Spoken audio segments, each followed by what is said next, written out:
Picture this: roaring crowds, the thunder of hooves, the explosive crack of splintering wood. No, this isn't the Monaco Grand Prix. This is the 15th century, and you're watching the Formula One of its day, the joust. It was more than just a sport. It was a dazzling spectacle of power, wealth, and chivalry. But beneath the pageantry and gleaming steel was a financial arms race so extreme it could cripple a noble house and strain the coffers of an entire kingdom. This is the story of how a king's favorite pastime became a devastating economic bubble. So, what exactly was the joust? We all have this image of two knights in full armor charging at each other with lances, and that's the core of it, but it was far more complex. By the 15th and 16th centuries, warfare was changing. The heavily armored knight was becoming less effective on the battlefield thanks to things like the longbow and early firearms. But the ideals of chivalry and knightly prowess were stronger than ever. So the joust evolved from a military training exercise into a specialized high-stakes sport. It became the ultimate stage for a nobleman to prove his courage, skill, and most importantly, his immense wealth. And when I say immense wealth, I'm not exaggerating. Let's start with the most basic piece of equipment, the armor. The standard suit of battlefield armor was already expensive, but jousting armor? That was a completely different beast. It was custom-built, thicker, and often exquisitely decorated. Think of it like the difference between a family sedan and a Formula One car. One is practical, the other is a piece of high-performance engineering designed for one specific, dangerous purpose. A single suit of top-tier jousting armor, known as a garniture, could cost the equivalent of a small farm, complete with its buildings and livestock. We have records showing that a suit of armor for King Henry VIII cost a staggering amount, more than some of his military campaigns. These weren't just functional pieces of steel, they were works of art.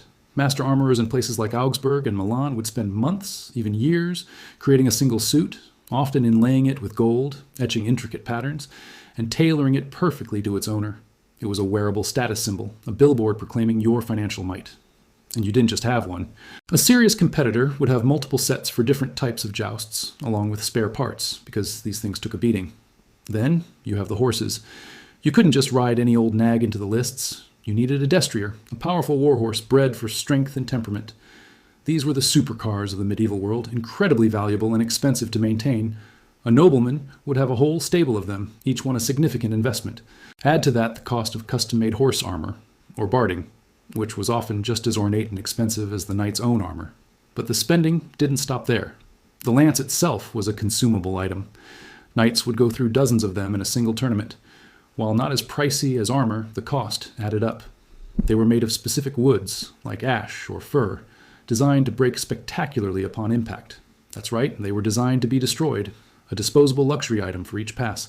Now, let's zoom out from the individual knight to the event itself, the tournament.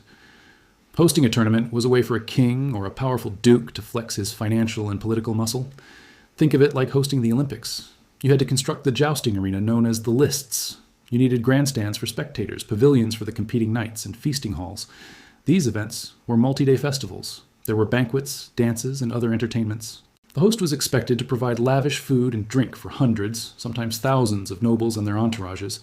The cost of a single major tournament could be astronomical, sometimes equaling the cost of a small war. For example, the famous Field of the Cloth of Gold in 1520, a diplomatic summit and tournament between King Henry VIII of England and King Francis I of France, was one of the most extravagant events in history. So much gold thread was used in the costumes and tents that the name was literal. Both kings nearly bankrupted their treasuries trying to outdo each other in sheer opulence. They built temporary palaces, erected fountains that flowed with wine, and competed in armor that was more jewelry than protection. It was a game of financial chicken, where winning meant spending more than your rival. This created a paradox. The joust was a sport, a game, yet the financial stakes were higher than many real-world conflicts.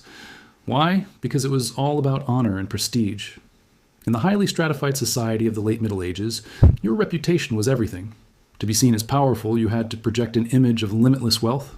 Not participating, or participating with subpar equipment, would be a social death sentence.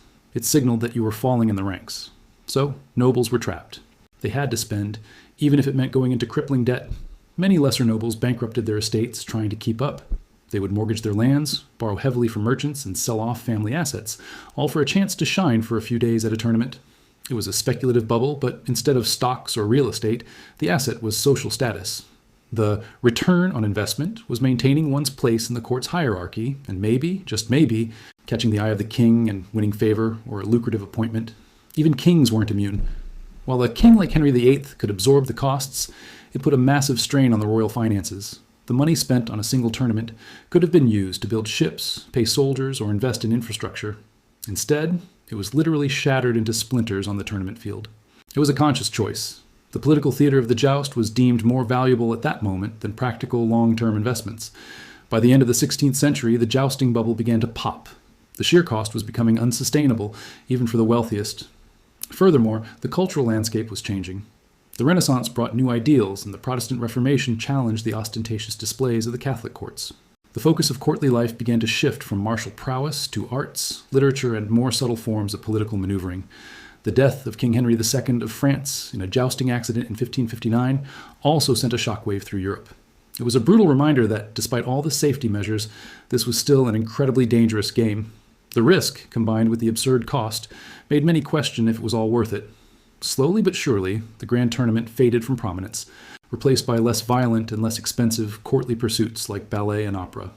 So, the next time you see a movie with knights jousting, remember what you're really watching. It's not just a sport. It's a glimpse into a world of extreme luxury, of crippling social pressure, and of a financial bubble so immense it could make a king's treasury tremble. It was a magnificent, glittering, and ultimately unsustainable spectacle that shows how the pursuit of glory and status can sometimes come at a kingdom-sized cost. Thank you so much for watching. If you found this dive into history fascinating, please hit that like button and subscribe for more stories you might not have heard before. And let me know in the comments what other historical topics you'd love to see covered. See you in the next one.